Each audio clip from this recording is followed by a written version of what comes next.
The Big Ten got 6 teams in the show in the NCAA tournament, and 2 of them punched their ticket to the Sweet 16. And each of those teams, Illinois and Purdue, had the 2 most unstoppable players in the country. It's unbelievable. You agree or disagree? Locked On Big Ten starts right now. You are Locked On Big Ten, your daily podcast on the Big Ten Conference. Part of the Locked On Podcast Network. Your team every day.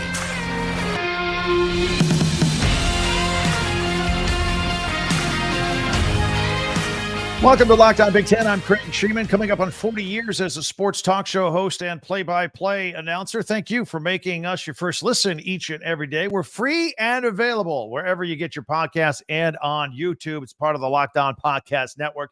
Your team every day.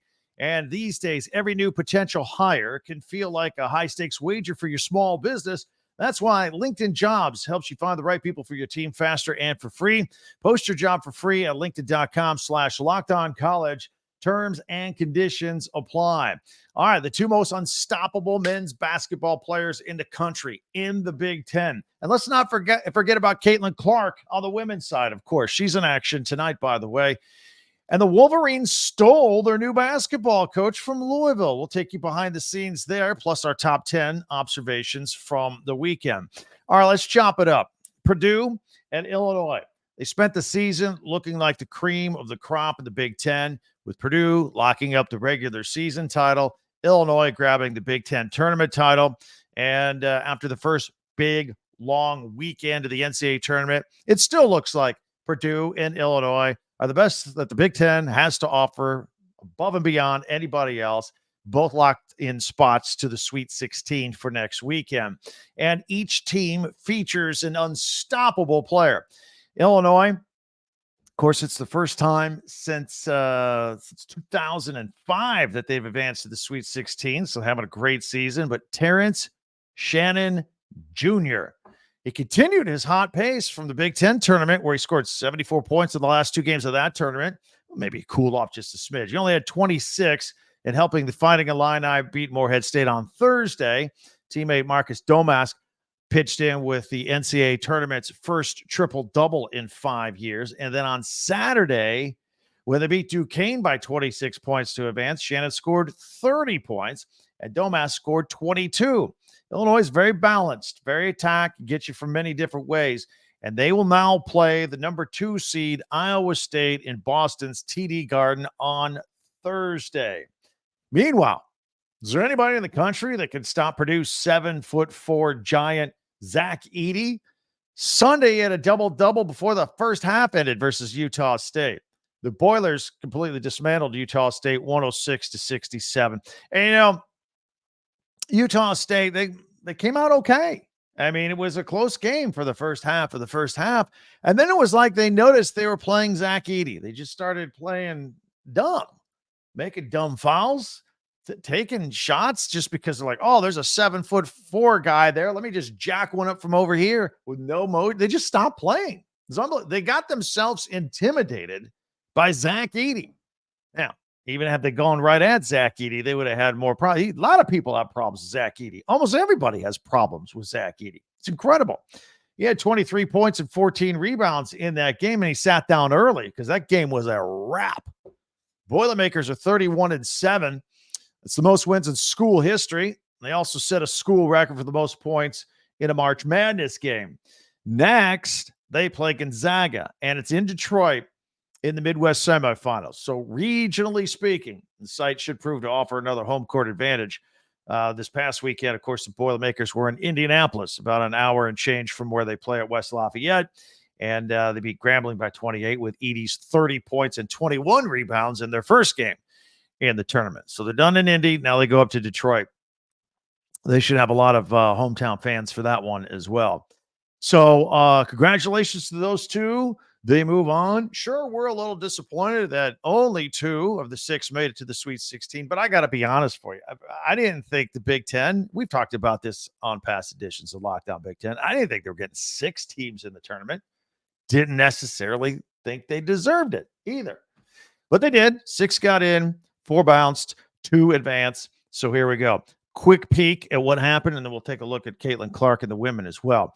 But following Northwestern's opening round, they beat FAU. Good team, good game. Boo Booey and the Wildcats, but they couldn't get anything going against number 1 UConn on Sunday night. I mean, nothing. It was kind of a dreadful outing, but to their credit, I guess. I mean, UConn is probably the best team in the country out of the bunch, right? Very complete, balanced team, and Northwestern could not get anything going against them from the opening tip. Overall, though, good season for Northwestern and back-to-back seasons in the NCAA tournament. That's something to hang their hat on and keep recruiting and moving forward. After Tom Izzo and Michigan State prevailed versus Mississippi State, the Spartans had a good start against the North Carolina Tar Heels, and then it stopped. They saw their season come to an end following a strong performance by the Tar Heels. And, of course, if you watch this podcast or listen to this podcast with any regularity, you know I've been building up Nebraska. Fun team to watch. And I said here on this podcast, I thought if they could get by A&M in that first game, they could go on a little run. They could not get past A&M and the Aggies in that first game. 98-83. Good performance. Threw up 83 points, but gave up 98 to A&M. Great season, though, for the Huskers. Really, really was. So, in Wisconsin, their hot shooting from the Big Ten tournament kind of cooled off, and they fell to number 12 seed, James Madison. Look, a 12 seed always beats a 5 seed in the NCAA tournament. It happened to be Wisconsin here. So congratulations to all the teams. Enjoyed covering them all season long, and I'm sure we'll be covering transfer portal and recruiting news and all that stuff moving forward with these teams, while we also continue to watch Purdue and Illinois move on. Now, over on the women's side, Iowa, Indiana, Ohio State, and Nebraska, they all won their respective opening round games, but Michigan State, Maryland, and Michigan all saw their seasons end early. In Iowa's Saturday win over Holy Cross, Caitlin Clark, we always talk about her. Everybody talks about her. 27 points, 10 assists, 8 rebounds, narrowly missing a triple-double. The Hawkeyes now face West Virginia tonight, Monday night, with a Sweet 16 bid on the line. And number 4 seed Indiana beat Fairfield over the weekend as Sarah Scalia scored 27 points and hit 5 of the Hoosiers' 10 3-pointers in that one. Hoosiers face Oklahoma tonight. We'll have some thoughts on that later on as well. And on Sunday, number 2 seed Ohio State upset by number 7 seed Duke, 75-63. The Lady Buckeyes blew a 16-point lead in this game. They finished 26-6. Very disappointed. I know they had big aspirations for that basketball team. And the Lady Huskers of Nebraska, their season came to an end as Josh Kelly scored 10 points on Sunday for the Huskers and was the only player in double figures against Oregon State. Oregon State beat Nebraska 61-51 after Nebraska had beaten A&M on the women's side as well. So that, in a nutshell, is what has just happened here on a fast and furious weekend for men's and women's basketball. Just tons of games nonstop. And here we are. The weekend is over. We're back into the week, finishing up the women's to find out who goes to the Sweet 16 and moving ahead with the men's. Your thoughts are always welcome. You can hit us up on Twitter or X at Talk Big Ten, YouTube comments, and also on our website, talkbig10.com. Would love to hear from you on all of that. And as we are going on here, if you like what you see and hear every single day, first of all, feel free to subscribe. We always ask people to subscribe. You just click the button, you're subscribed. No other information required. It's free, and you're in our Big Ten club together. And you can follow Locked On Big Ten for free wherever you get your podcast. That way you get the latest episode of this podcast as soon as it becomes available each and every day. When we come back, we're going to talk about what really happened behind the scenes with the Michigan Wolverines getting their brand new basketball coach in Dusty May. That was a signed, sealed, and delivered deal at Louisville. It was going to Louisville. He was, until he wasn't. What happened? What changed his mind? Why did he go to Michigan? And how about Tom Izzo? He was asked, hey, man, you're 69. When are you going to retire? I think we may have part of the answer. All of that is coming up in just 1 minute right here on Locked On Big Ten. Well, this week's March Madness bracket highlight is brought to you by our friends at Nissan. Each week, we're picking one team that stands out, a team that's pushed it further than the rest. And just like any of the all-new 2024 Nissan SUVs, these guys were able to take it to the next level. And I'm talking about the Fighting Illini at Illinois. First time at the Sweet 16 since 2005. They can be described as a pathfinder. They've been thrilling to watch. They've created a lane for themselves after knocking off Morehead State and Duquesne in the first weekend of the NCAA tournament. And, of course, that's after they won the Big Ten tournament. Now they find themselves dancing into the Sweet 16. Take the Nissan Rogue, Nissan Pathfinder, or Nissan Armada and go find your next big adventure. Shop NissanUSA.com. That's NissanUSA.com. And say goodbye to all your busted brackets. If you're honest, I know all of your brackets are just shredded, right? Just X's all over. I mean, maybe you got a couple teams left in the Final Four. Maybe. I don't want to assume anything. But if your bracket is broken, remember, FanDuel lets you bet on every game of the tourney, no matter where you are in the process, no matter what round we're in. Whether you're betting on a big upset or a number one seed, it's time to go dancing on America's number one sports book. Right now, new customers get $200 in bonus bets if your first $5 bet wins. That's $200 to use on point spreads, money lines. You can still pick who's going to win it all. Just visit FanDuel.com/locked-on and bet on college hoops until they cut down the nets. March Madness spills into April this year. Instead of March Madness, it's the April aberration, right? All right, I got a couple for you tonight. Women's basketball. Iowa against West Virginia. Iowa, Caitlin Clark and company, a 15.5-point favorite. That's a lot of points.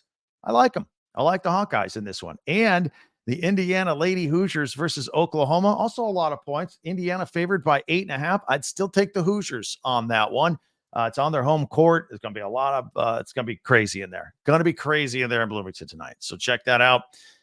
Give me both Iowa minus 15.5 and Indiana minus 8.5 in the women's tournament. I think both those teams punched their ticket to the Sweet 16. Once again, you can do all this by visiting FanDuel.com/locked-on and bet on college hoops until they cut down the nets. All righty. I want to thank everybody for making Locked On Big Ten your first listen every day. You everydayers that are with us each and every day, thank you for that. It's really what makes us go. Tell a friend about us. Let's bring in some more people into our club here. Meanwhile, be sure to subscribe on YouTube, share, follow, and like Locked On Big Ten, your team every day. And don't forget to check out our website, talkbig1010.com. We archive everything on there. We even all of our podcasts, and we group them. If you're a Hawkeyes fan, just go to the Hawkeyes section, and everything we've done on them is right there at your fingertips. Or everything's chronological as well. Very easy to find. All right, let's get into this in a little bit. Dusty May. He is the new basketball coach at Michigan. This is a good get. This is a good get for Michigan. May started out as a manager for Bob Knight at Indiana and got to Florida Atlantic. Got them to the Final Four last year, followed up with a 25-win season this season. And he takes over for Juwan Howard, of course, who was fired after the worst season in Michigan basketball history. Michigan and May agreed to a 5-year deal, salary averaging at $3.75 million annually. While at Florida Atlantic, now keep in mind, this is a school with very poor facilities, very little NIL opportunities, and he's won 60 games in the past 2 years. Boom. Resume looks good. Good hire. Only Houston and UConn have matched that mark over the last 2 years. Now, other schools such as Louisville and Vanderbilt were pursuing the 47-year-old May for his services. During the weekend, went back and forth. I heard Michigan, then I heard Louisville. That looked like Louisville was going to be a done deal. They really went hard after him. And then all of a sudden, the switcheroo, the announcement came out. It's Michigan. And it sounds like the Michigan alumni base just jumped in and really tried to recruit May. He noticed the strength and the passion of Michigan alumni. And apparently, former coach John Beilein jumped in there with athletic director Ward Manuel to close the deal with May. Good job. They got their man. So May's now a Michigan man. All right. He's a Midwest guy. Should be a good fit. Really good coach. He's going to have more tools to work with at Michigan than he did at FAU. I think he'll be a really good basketball coach there. From Michigan to Michigan State, following Michigan State's loss to North Carolina in the NCAA tournament, some wondered how much longer Tom Izzo would keep coaching in East Lansing. This was a tough year, man. They had to dig down and fight. And like a lot of people didn't, myself included, didn't think they were going to get in the field. They did. 26 straight years in the NCAA tournament. So good job for Tom Izzo. He says he will not steal any money from Michigan State while hanging on too long. He said when he's done, he's done. But he was quick to add that he's not done at 69 years old. He's coaching the kids of former kids that he used to coach. And I think he wants to see that through for a few of them as well. Says he still has the energy. And he says, as long as I still have the energy to get on those red-eye flights and help a kid or whatever, he's going to keep doing it. So Tom Izzo, he says, no time soon is he going to step away as the head coach at Michigan State.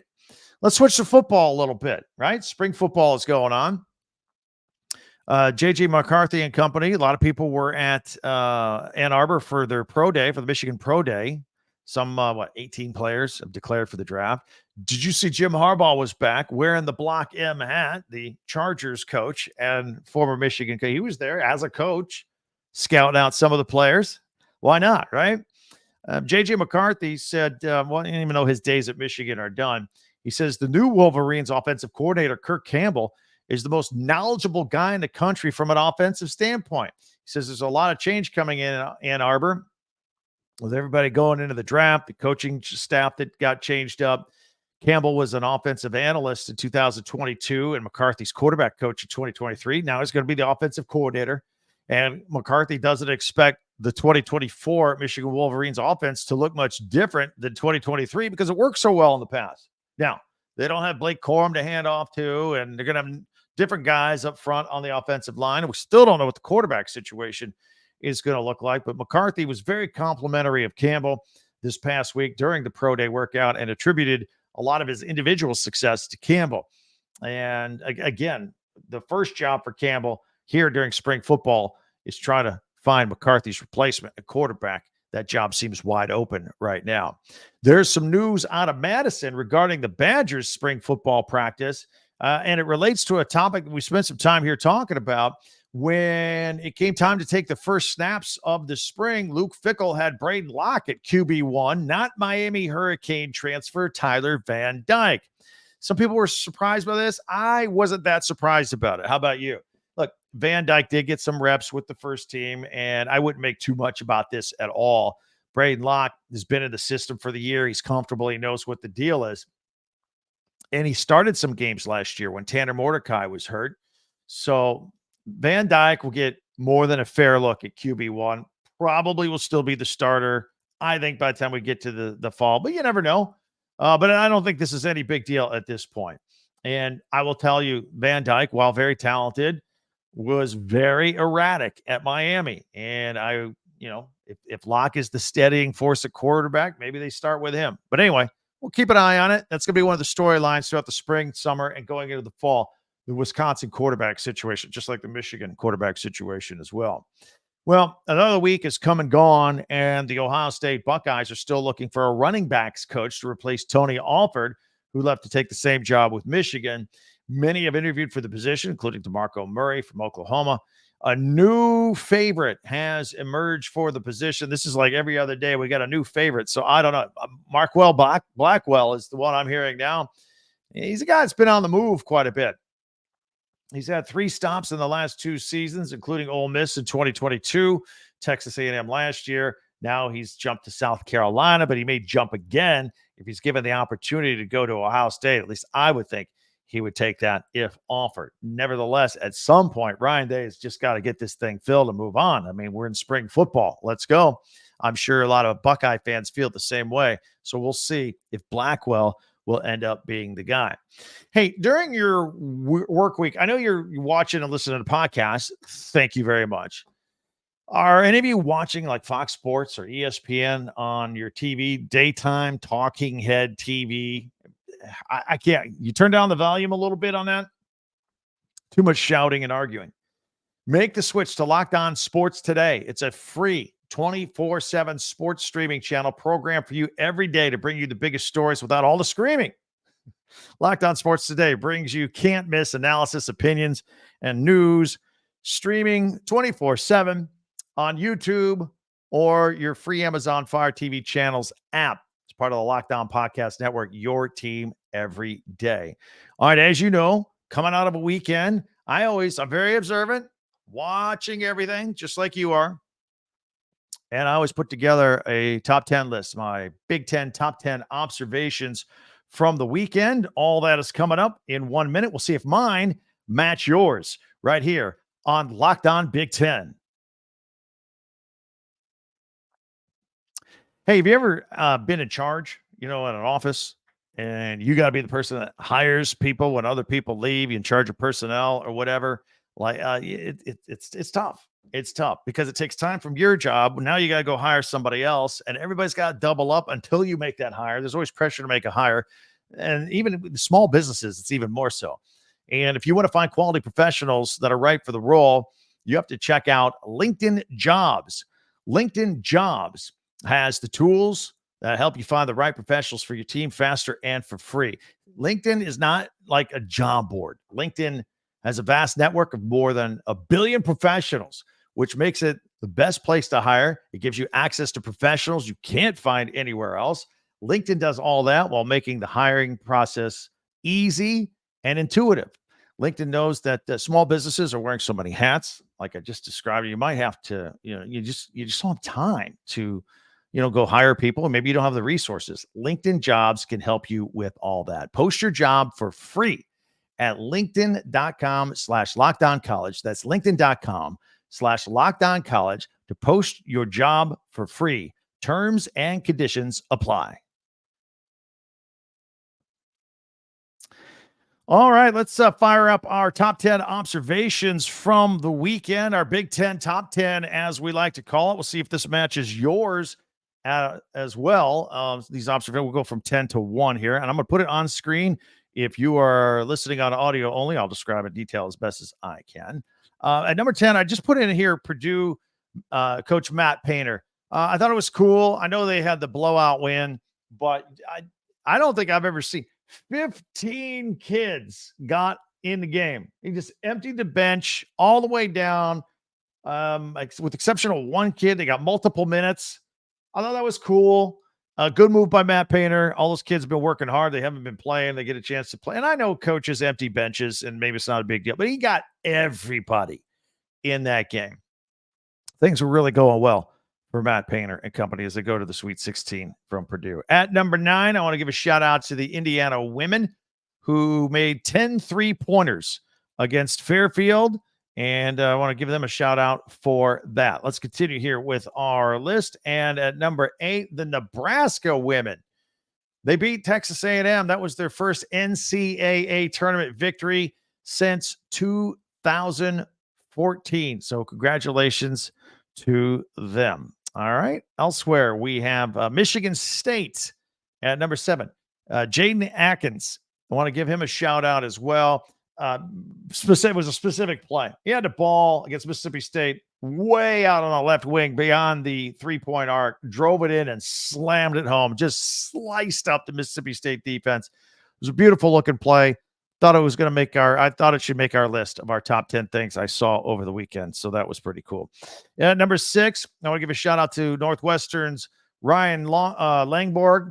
He had 27 points in that overtime win versus FAU in their first game. Just a stellar effort. At number 5, Indiana's Sarah Scalia from the women's basketball team, 27 points in their opening round against Fairfield. Nice job by her.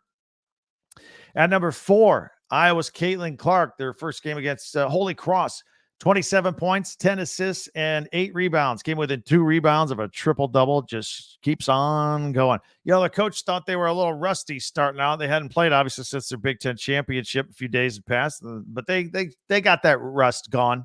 They look good. Again, they play tonight, so we'll see how they do.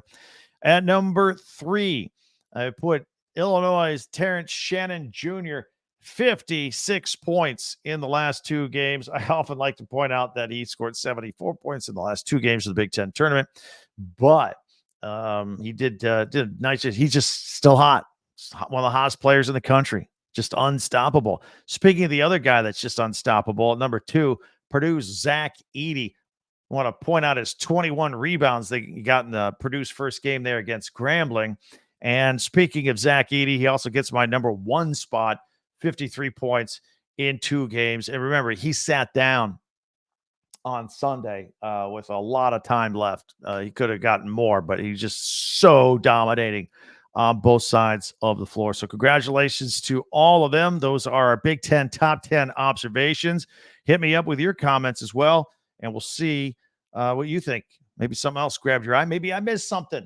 Let me know. Hey, while I'm sitting here moving around, just notice right over here, I got, for those watching on video, my head usually blocks the Illinois pennant on the wall behind me.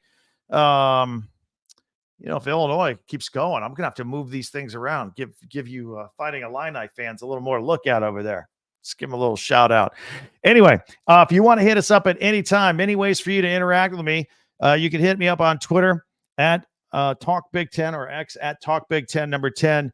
Also on YouTube as well. And if you want to get comments going back and forth, love the rivalries, as long as it's all fun and good. It's great.